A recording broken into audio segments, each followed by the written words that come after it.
Hey everyone, it's Mike Andes, and today we're showing the extended version of last week's episode of Business Bootcamp. We're gonna be talking to Carter, who's already running a successful business down in California doing lawn care and landscaping. And he wants to grow, however, he's working 60, 70, 80 hours a week right now and not making any profit. So we're trying to help him with Business Bootcamp over the next 30 days, trying to make sure his business is more successful and more profitable. However, he's got to raise his prices and he's got to make sure that he's not working so many hours without seeing any money in the bank. Without any further delay, let's go check out the full Zoom call. Carter, how's it going? Hey, pretty good. How about yourself? Good, good. How's your week? Oh, busy. Very good. Well, we only have 15 minutes, so I better jump right into it. Sounds good. So I had talked about earlier this week about trying to get kind of a breakdown of some of the revenues and kind of the goals for October. Did you kind of come up with those? Yeah, a little bit. Let me pull it up a little bit better. Let me see here. So for October, right now, invoices owed is right at like $4,700.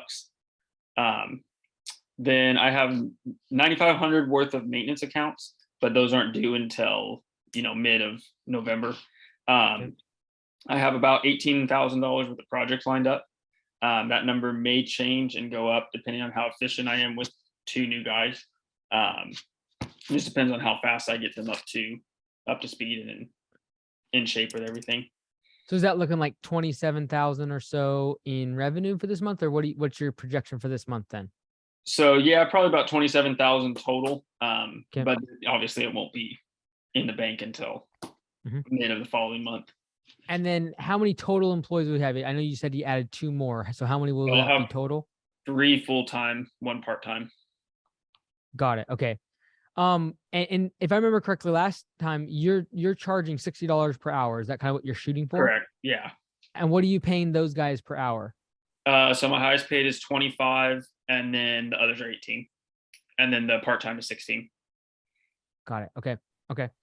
All right. So the main thing is we've got to somehow figure out how for we're 4 guys, that's not. I should be grossing like 40 this month. Well, yeah. So let's just run the math on this. So if we have 4 guys, let's say that out of that 27,000, let's say that 24 of it is labor revenue because you got materials and all the rest of it. So if we say 24,000, because one of them has, just the materials on one is like $6,000. Oh, really? Okay. Wait, no, I take it back. I did not include that one. That one I probably won't be starting this month. Never mind. You're good. Yeah. Okay, so you thinking maybe in labor revenue, maybe 24,000 on those current ones that you got for October? Probably 22. Okay, let's go with that. So 22,000. All right, 22,000. We divide that by, let's just call it 4 guys. So that's 5,500 per employee. How many? And so if they're full time, that's 40. So let's divide that out. So got 5,500 is what they'd be making per employee. It's full time, assuming that just the full timers work. And then if we take, let's just call it average of $20 per hour plus taxes, $24 per hour times 160, that's 3,800 per employee. So right now, out of the 5,500 that they'd be creating, 3,800 of that's going to go out to wages. Dang. So we're looking at like about 2/3 of total revenue, total labor revenue is going out the door to wages right now. Okay. So that says one of 2 things. One, either prices are too low or there's massive inefficiencies happening. Okay. Because that number needs to be below 40%. Yeah. Right. The goal is 30%, right? A third. Yeah, that'd be ideal. But remember, we're looking at just labor revenue, right? Yeah. We're not including like total revenue. Then it'd be more like 30% probably. But if you can get under 40, usually you're going to be much more efficient. But that means that we are either $15 to $20 per hour under bid per hour, or it means that there is 20 to 30% of our day being used inefficiently right now. Okay. I'll have to go through the jobs again, go through all my job notes again and go through the bidding process again and make sure I got them correct. Mm-hmm. But part of it is honestly though, like when I look at $60 per hour, and then I look at 18 or 25, for example, let's assume that someone is 75% efficient in their day, right? Which means they're actually on the job 75% of the day and actually doing work. So just by doing that, let's say we take the guy who's doing $25 an hour. And if we say, let's call it 28 because of taxes. And then we say, okay, well, out of the 60, he's 75% efficient. That means he's going to be effective $45 per working hour to the business. Well, if 45 is what he's making per working hour, like on the clock, and we're paying him 28, we're literally talking about immediately 70% of our revenue going out the door to wages. That doesn't count like trucks, fuel, nothing, right? Because right now my overhead, so my overhead for me and one guy was like 15 an hour. So now it's with 4 guys, obviously that's going to drop down quite a bit. But still that doesn't leave much to cover gas. Right. Well, because you got, let's say 28 with taxes, you got another $5 per hour for, let's just call it overhead across, blended across the company. All of a sudden you're running just the cost of, running the business, and their labor is so high. There's just no margin. There's absolutely no margin. And that's, there's just no profit. What's your close ratio right now? Do you know what that number is off the top of your Last I head? checked, it was like 83. Okay. And 5%, something like that. would you be opposed to growing a little bit slower next year, but being like really focusing on profit? Because if you could bring that number down to 50%, but raise your prices from 60 to 75 or 80, it completely fixed the profit issue. I think I could probably get away with 70, and that's what I've been bidding all the new maintenance accounts. This past 2 weeks, I've got 5 new accounts. I got 100% of them at doing like 70, $75 an hour. So I think I could bring the maintenance accounts. I definitely could bring up. The projects is what I'd be more worried about, but I also haven't been doing that many projects. Because I just got my contractor's license, so I was trying to stay away from those until that'll.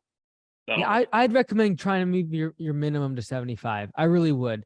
I don't think it's going to affect your close ratio as much as you think, but ultimately right now growth is literally going to cost you money because at 60, the day you move out of the field and you become overhead, the business will start losing money.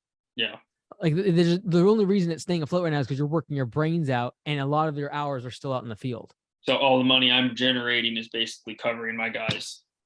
It's just keeping the business afloat. If you literally paid someone to do your physical labor and then you stepped out of the business, it's not making money. Yeah. Right. And so what happens, the vicious cycle that is created is you just keep working harder and harder, and it's just keeping the business afloat. And that's what's happening. Yeah. Okay.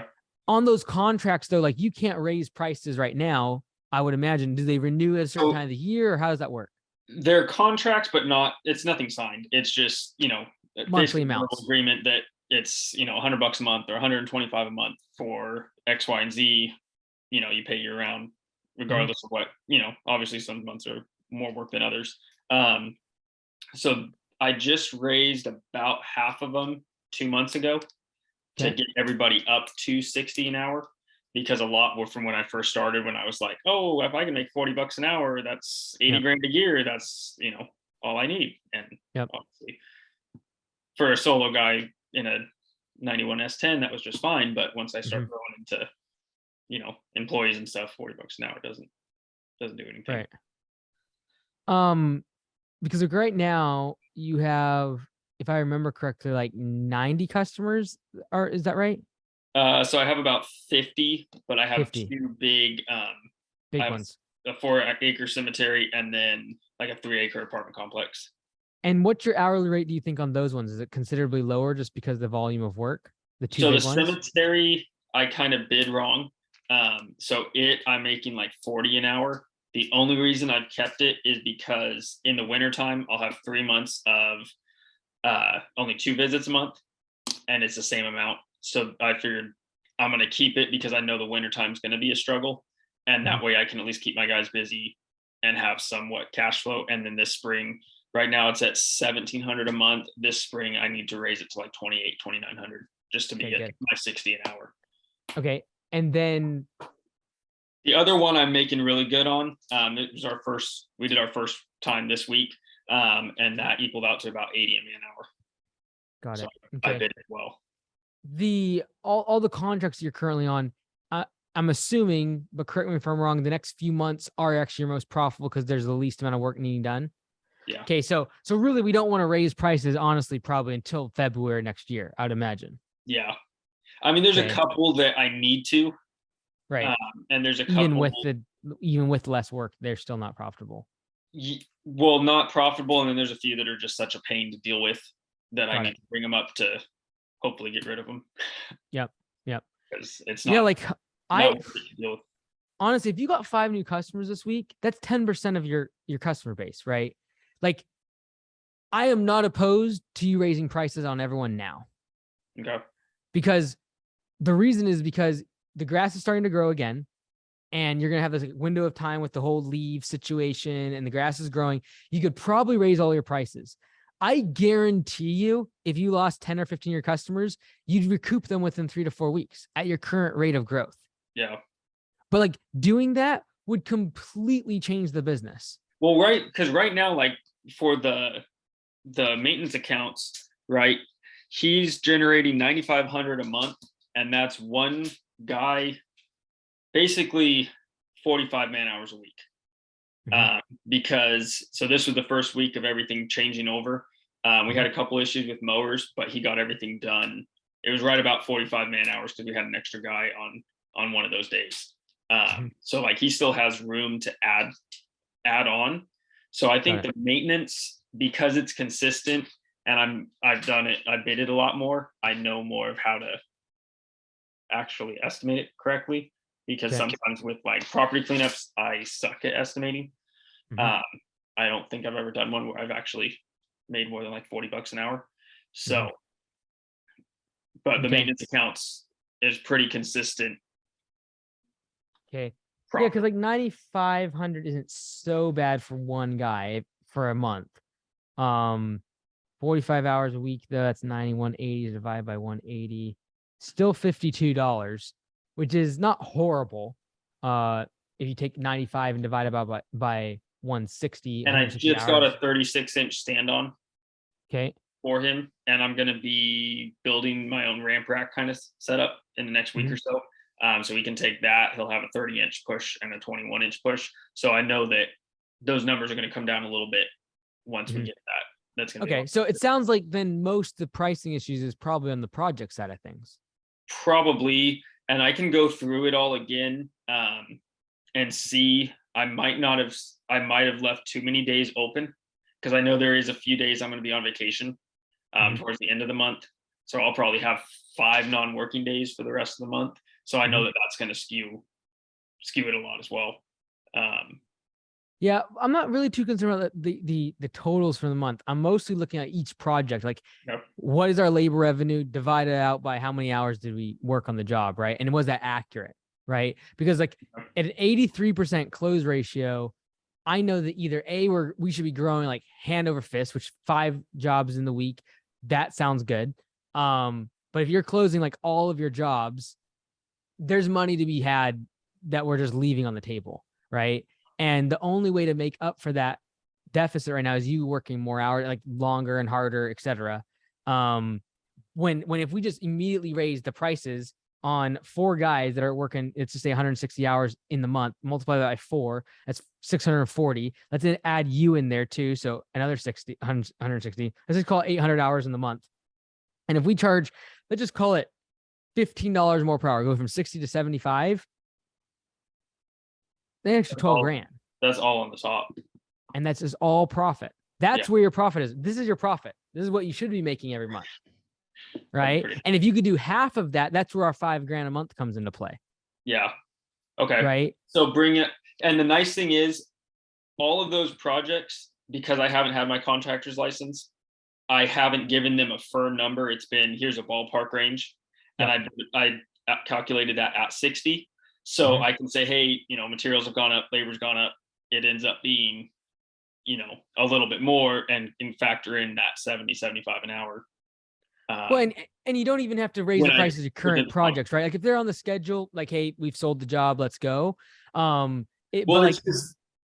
Oh, because you're ballparking. I see what you're saying. I got what you're all I saying. gave him was, it's going to be between $5,000 and $6,000, or it's going to be Got it. between, this range, because in California, you can't do You over can't 500. unless you have the contractor's license. Well, I'm glad you got that. Goodness gracious, let's go. Okay, good. So, process, but yeah, no, I know it's a pain in the butt. So I yeah, can raise the labor on the projects. yep. And then I think also I run around a lot and waste so much time trying to do these little projects for $100, $200, Mhm. and it's not worth it. And are those on your maintenance contracts? Or are those on those like brand new customers that you're it's doing? like someone calls, my valve's leaking, and I go out and fix it, and it's an hour of labor and $10 a parts, and it's $100. Like that just. And so when they call about wasting like people. something like irrigation, for example, like, do you tell them you have a minimum charge or an hourly rate? Like, how do you tell them how you're going to charge them? I was doing 65 for the first, or 75 for the first hour, 65 each hour after, but that's not, it's not worth my time to go to the store, get the parts I need, or whatever. It's not worth your time to answer the phone call. Yeah, 3 minutes. Like, why not do something like, you just have an hourly rate, but then you have a service fee, like a service charge. What go ahead. Want to do is 150. Just say it again. I want to do $150 just to show up, and that includes the first hour. I was going to say 100. If you say 150, I'm all for it. Because like right now, if I have all these big projects lined up, I'd rather be at a job 8 hours, make it 70 an hour, than going and doing 4 jobs trying to squeeze out 70 an hour. It's just not. It's not the hour that you're charging there. It's the fact that it takes you 20 minutes to drive there, 20 minutes back, 15 minutes to set up their project. You're leaving your crew. They mess up. They slow down at the current project. It's now cost you really about 4 or 5 hours. Yeah. When you figure all that in, right? So I would be 100% game for that. Just say, look, it's going to cost you $150 for me to show up, and then $75 per hour once I'm there. Yeah. I guarantee you, people will still take you up on it. Oh, I think so too. Because I've raised my prices, and no one. No one cares, man. Like, so, I know, if you're trying to fill to capacity on the mowing side, I understand why you'd say, hey, like, let's keep the prices on that one, as long as you think you're making okay enough. But like, anything under 60 is, like, I almost guarantee we can't scale it. It can't make money. We should be shooting for 75 at least. So then after the inefficiencies are cut out, what should my goal be, like, bottom line? On the same amount of projects that, like, so for example, if we were at 22,000 in labor revenue for October, I truly believe without increasing the amount of employees you have, that number gets to 30,000 easily. Okay. Easily. Because when you talk about 4 full-time employees working, I'm thinking in my mind, that's a $40,000 per month business. So if I can get from 22 to 30 and 32 in labor, then tack on my, materials, et cetera, like that $6,000 project next month, that's going to put you around at 38 to 40,000 a month in revenue. Yeah. Okay. And that's without moving a single dollar more in wages, expenses. That's where your profit is sitting. That extra 20 to 25% is what your profit margin is going to become. Okay. Because my goal right now is I want to get through this winter, try and build up the mowing crew to 2 guys full time. And then that way this spring I can go buy another truck, split them, because I know spring is going to grow like crazy. Because I built my website last year about this time. It didn't really start picking up until probably midsummer. Really, like June, July. This year was funny. Like, I remember even in California, they said there was kind of a later rush this year in general. Was the weather off in the spring a bit? Well, we don't really have weather. Yeah, it's true. You're right. It's just like we the same. We had like 2 weeks of rain for the entire year last year. True. Right. But we had rain a couple weeks ago, which has kind of started everything growing. But I actually just yesterday got the proof for the you guys' website, Lawn Care Web Design. Okay, when is that going up? So I just got the copy of it to review yesterday. Cool. So I need to look through it more, but I think it looks good. So I know that'll help a lot, because before I just hired a company to basically manage my Google business page, posting pictures, review, doing that kind of stuff. That worked great at the beginning, but now it's kind of slept off. So let's focus on better. for this week, like honestly, if this entire month the only thing we do is raise your prices, it'll be the best thing ever. Yep.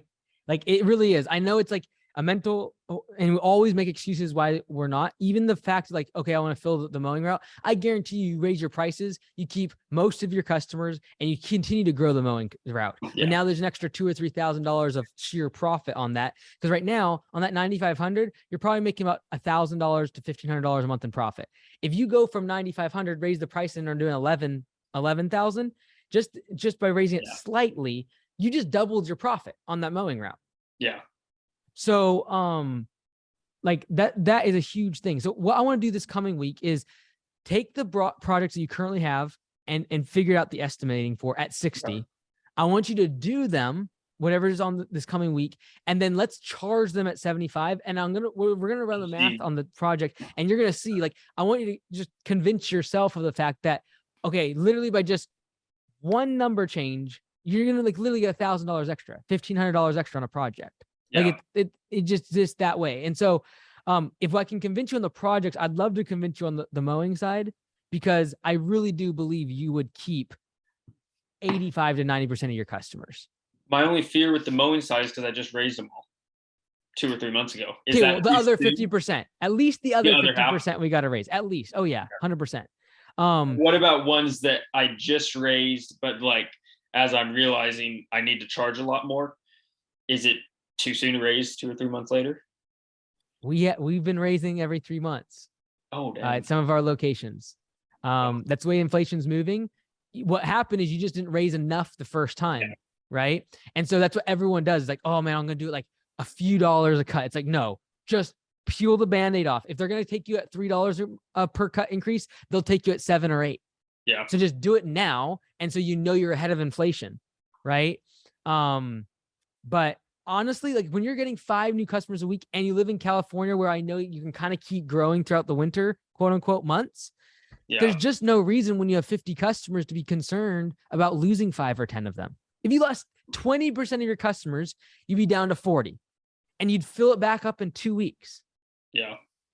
And it'd be at the prices that you want, and you'd literally be at $12,000 a month in revenue within those 2 weeks. Okay. Yeah, I'll go through. I had my guys record how much time each account took this week. Cool. I told them that they have to if they want to get paid, Mm-hmm. because they're kind of late. Well, he doesn't remember all the time, so I told him he has to get that done, and that way I can kind of go through and do an audit of everything and see where I'm coming in at. So I'll do that. I'll go through the projects and see what I have. No one has ever in the history of mankind regretted raising their prices, ever. So I just guarantee you, if we peel the Band-Aid off, that it'll be like, oh, you know what? And you get the customers that leave are the ones you don't want. Yeah. They're the ones that they're already a pain in the butt anyways. Like you said, you're like, I'm going to raise the prices on the ones I don't want. If you do it across the whole board, the ones that you don't leave, they'll leave anyways, and you'll just keep the best customers. Okay. So I will go ahead. Raise prices. Sorry, I'm just making a list. You're good. Yeah. So if you want to go really brave and do the mowing, let's go. I guarantee you won't regret it. And then on the project side, what I want to do is let's actually look at the jobs that were get completed this coming week. And then let's look at, okay, what's the difference if we charge them at 60? What's the difference if we charge them at 75? This coming week is all hourly. So it's 60 per man hour. Oh, So you've already bid it like that way? Yeah. And you're saying you would raise that to 75 though, or not? I wouldn't until the project's done, because I don't want to be halfway through a project and be like, hey, I know we started at 60 and I'm going to have to bump you. I don't feel that's right. Totally. I want to get the project done. And then if he has future projects, Yep. Yeah, that's fair. If you've already told him a certain hourly rate, yeah, you can't change it. Because I got 3, 6. It should be right at 4,000. No, 3 days. So it should be right at 4,000, 4,500 for revenue for 3 days. Okay. And how far are you booked out again, Carter? With projects, I got work until probably beginning of December, mid-December. Oh yeah, dude, we gotta raise prices. This is gonna be a slam dunk. Let's go. Yeah, like there's just nothing that's going to hold you back if you raise prices. Like 75 you will an not hour. regret it 100%. Like I honestly believe, trust me, within a month, you're gonna be like, man, I should have gone to 80 or 85. Guarantee it. Okay. Guarantee it. Dang it, my wife. And what's so cool about California is I'm not worried about a winter slowdown.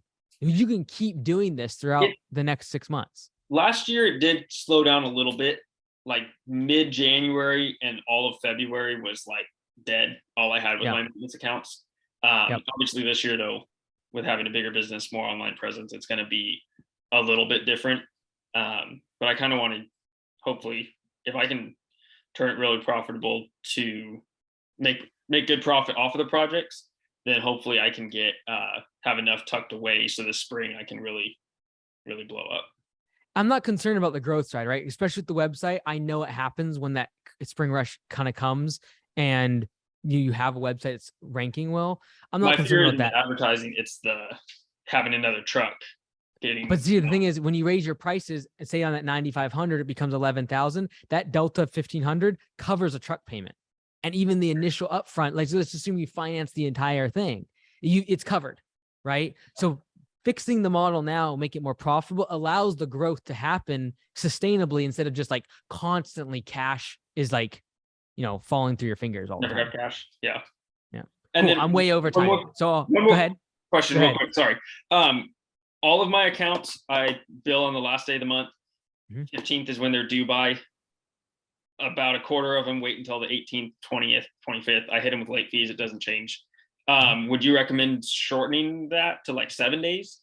Or I don't think that's the biggest issue. I think pricing is far more important. Okay. But I would. It's a big issue for cash flow though, because I'm trying to run the whole month.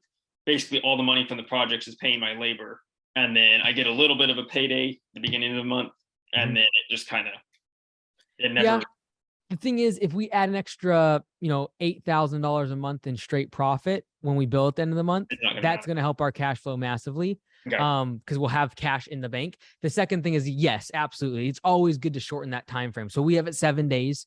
Okay. They know that they got. So that what that does is when they see the invoice, they are either writing a check or clicking, credit card. And if you're not going to do the credit card thing or like enforce it, just make sure it's 7 days. And then that way, it's like when they see the invoice, they know they have to pay immediately. But I truly believe, like, if you have enough in the bank and as long as they're paying, you're okay. Okay. And so, yes, it's important to be, I just feel like some people are chasing their tail when it comes to cash flow. It's like, I got to get my cash in faster. It's like, great, but it's still unprofitable. Like, right. Yeah. So let's fix the machine and then you can fine tune it with the cash flow thing. So that way it's even better. Okay. All right. Sounds good. So this week I will work on those things and then we'll see how it goes. You will shock me. You will shock me if you raise all your prices by this time next week. It'd be amazing. It'd be great. We'll see. How do you tell the customer you're going to raise the price again after 3 months? Do you just say, hey, here's your new rate, or just like? Yeah, I do it in 2 sentences. It'd be a matter of going forward, your new rate will be this. If you have questions about that, feel free to contact us. And right before that, one more sentence that says, due to the rising cost of wages and inflation, and for us to be able to have a sustained high level of quality service and training our employees, here's what your new price is. Okay. And don't ask them like, if you have questions or if you want more information, call us. Just like, your new price going forward is X. This is because of massive inflation, the fuel costs, and the cost of our employees. And we want to be able to have a sustainable profit margin to be able to serve you for years to come. Like, that's all you got to do. 2 or 3 sentences max, roll with it. You'll get 1 out of 10 of them that are going to cancel. I might do that to all of them. Let's go. We'll see. Right. Sounds good. Sorry I took so much of your time. You're good, Carter. Have a good one, brother. Have a great weekend. Thanks. Have a good one. Bye. Yeah, bye.